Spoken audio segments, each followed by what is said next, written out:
If you want to develop your personal brand and become an accomplished business leader, sooner or later you're going to have to master public speaking. Recently, a couple of people asked me, how do I become a better public speaker? How do you hold an audience's attention for so long? How do you deliver information in a way that's so entertaining? How do you get to be so funny? Well, as the old joke goes, the answer is the same answer to the question, how do I get to Carnegie Hall? Practice, baby, practice. There's more wisdom to that joke than meets the eye. Today I'm going to tell you about what I refer to as the discipline of comedy. In my opinion, the best public speakers aren't CEOs, television news anchors, or politicians. The best public speakers in the world are stand-up comedians. Why? Because they manage to hold your undivided attention for so long, sometimes for as long as a whole hour or even longer. The best comics not only make you laugh, but also make you think. And the whole time they manage to make it look real easy. Believe it or not, this isn't just about raw talent. The best comedy is the result of hundreds and hundreds of hours of practice. I first became aware of this during my first trip to New York City. I'm a big fan of stand-up comedy, and the best place to see it live are the comedy clubs in Greenwich Village. And one night I saw this comic on stage. He was brilliant, hilarious, and I thought, man, he is so talented. Then 2 nights later, I'm watching TV and I see the same guy on one of the late night talk shows. And I see him do the exact same routine, word for word. That's right, even the stuff that I thought was spontaneous. You see, the best stand-up comics make it look easy, and that it always feels like they come up with their material right there on the spot. But the timing, the cadence, the exact choice of words, that's where the true craft of comedy comes in. What you see on the late night talk shows, the Netflix specials, that's their prime material. The result of months of development, refined after multiple performances, rewrites, more performances, and rewrites again. There's a reason why even the best comedians in the business still do stand-up today in small clubs. And I'm not talking about the Manhattan clubs, I'm talking about the shithole bars in small clubs all across the USA. Why? That's because that's where they road test new material. They try out new jokes, they throw out the ones that didn't get a laugh, refine the ones that do, etc. The good material makes it to the bigger venues, and then they're refined some more. The material that survives multiple performances and gets the most laughs, that's what you get to see on television and Netflix. So here's what you need to learn from comedians. If you're going to improve your public speaking skills, you need to get in front of audiences as often as possible. Have a standard talk or presentation on a topic that you're an expert in and feel strongly about.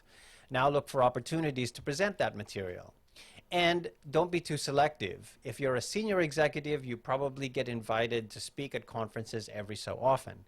Sometimes these audiences can be as small as 20 to 25 people, and often it's tempting to say to yourself, this is a waste of my time. But keep in mind, this isn't just about the business opportunity. You're doing it because you need the practice. Another advantage of these small gigs is that no one can tell you've already done this material before. And believe me, Singapore has no shortage of these small 1 to 2 day conferences. Finally, just like comedians testing new material, you should use these small gigs to refine your presentation. Chuck out or redo the slides that don't work, rewrite the important parts that you feel aren't delivered clearly enough, and yes, by all means, write in some jokes here and there. My favorite show on Netflix at the moment is Jerry Seinfeld's Comedians in Cars Getting Coffee. I love it because beyond being a show about comedians, it's a show about entrepreneurs. Because if you think about it, every single comedian is an entrepreneur. They all share stories of bombing on stage, going broke, being told they're going nowhere, and eventually sticking with the dream and eventually succeeding. It's the story of every successful entrepreneur. And whether you're an entrepreneur or not, there's a lot of wisdom in their life stories. Thanks for listening. I offer my services as a keynote speaker, conference moderator, and executive trainer. Keep me in mind when you're putting together your next business event.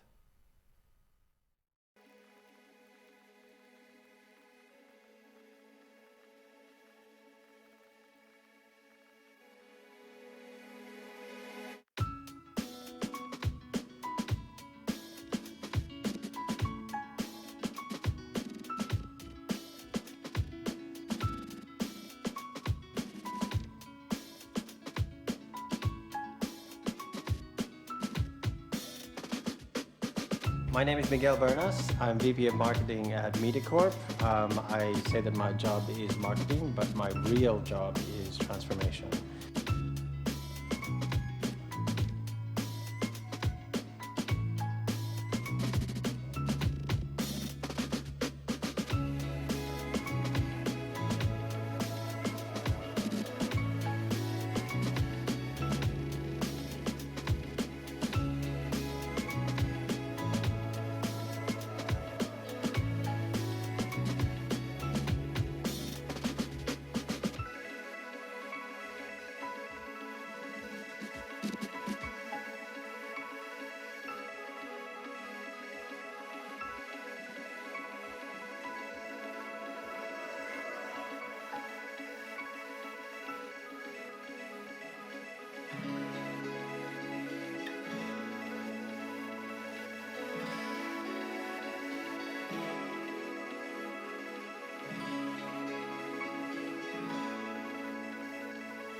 The best description I ever heard of how to think about your audience, whether it's your Instagram followers, your YouTube subscribers, your email newsletter subscribers, or your LinkedIn followers. This is your pre-customer database. So they may not be customers yet today, or even tomorrow, or even next week, but when the time comes for them to need a product in your category, you're the first ones they think of because they've already got this relationship with you.